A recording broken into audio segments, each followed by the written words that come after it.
Hey everyone, welcome back. The van is broke, but not to worry, we're going to fix it. I'm going to explain how in just a minute. I'm going to get a cup of tea and show you what's gone wrong and what we're going to do about it.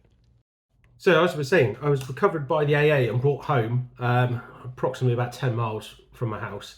The van would turn over repeatedly, but it didn't ever sound like it would start. I had no symptoms of that before. It just was absolutely fine on the way down there and just stopped. So anyway, whilst waiting for the AA rescue to come and collect me and take me back home to recover me, I jumped on the forums into the Facebook group in particular, which was really helpful, and started looking at possibilities of what it could be.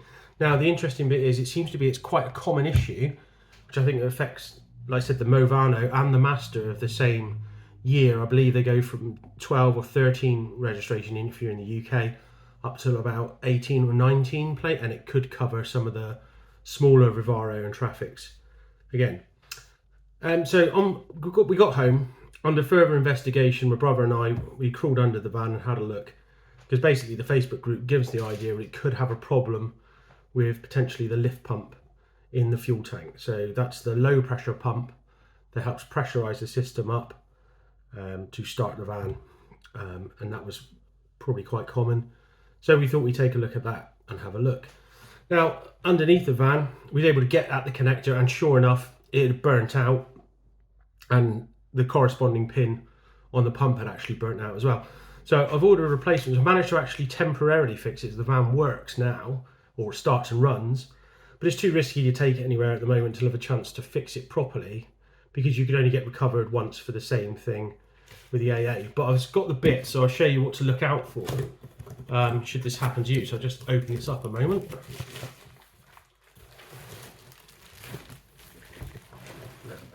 So I ordered this from Parts in Motion online, which are based in Exeter and Devon. They're very good. Now what I've got in my hand here is the lift pump and sender unit from my van. Now it's got 3 ports on it, as you can see at the top there, and hopefully you can see this. It's got 4-pin electrical connector here. So this contains the pump and the fuel sender for the fuel gauge in the van, all in the same unit.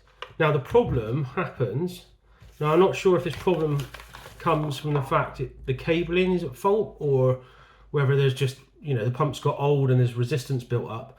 But let me see if I can get the camera to show you the pins on there.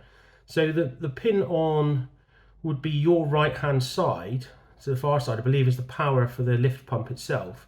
When I removed mine, you could see it was burnt quite a bit around this pin here, so it was quite brown, and the corresponding connector in the wiring loom, the connector was also melted a bit and actually quite loose in the connection block. So to fix this issue, you need a new lift pump. I mean, you could carry on, take your chance driving around with the one you've got, but if you stop again, you're crawling under the van trying to fix it at the time. But also, you also need to order a new little cable loom for this. And like I said, this is a 4-pin one, so it carries the power and the ground for the lift pump itself and the gauge on the dash, the fuel level gauge on the dash. So it comes with a little tail there. So the actual proper repair job, like I've mentioned earlier, we've actually got it working, so it starts on the key, which is great, which means I can take it to the garage.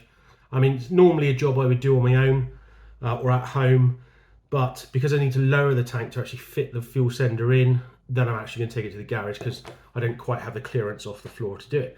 So but basically, this is what you look at. It doesn't look like a bad job at all. You can see here it's threaded, and this is where the collar of the tank sits down and screws on. So when you unscrew it from the tank, this kind of wants to jump up out of the tank. And as long as you've got enough room, you can just pull this out carefully out of the tank.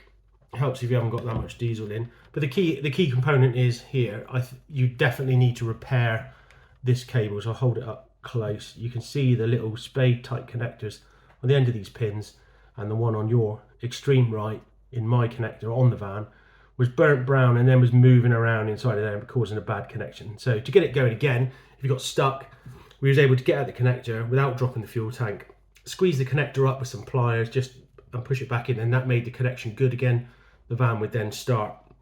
But like I said, I wouldn't recommend sort of relying on that in any long-term capacity, because it could sort of jiggle out and do it. So the repair is fuel sender, a brand, try and get a good quality one. There's lots of different brands.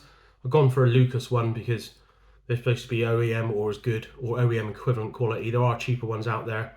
I thought, well, for the very small difference in price, I'd go for the Lucas one. And the wire and adapter cable is also can be found easily on eBay and on Amazon. I can put some links in the description over there. So hopefully I'll get this fixed in the next week or so, and we should be safely running back to normal. And hopefully that's the end of the problems for now. Like I said, look out for the video coming about a week away. Got lots of action coming in that one, so that'll be there soon. I'm editing that one at the moment, and I'll be back soon. I'll see you later, and thanks for watching. Cheers.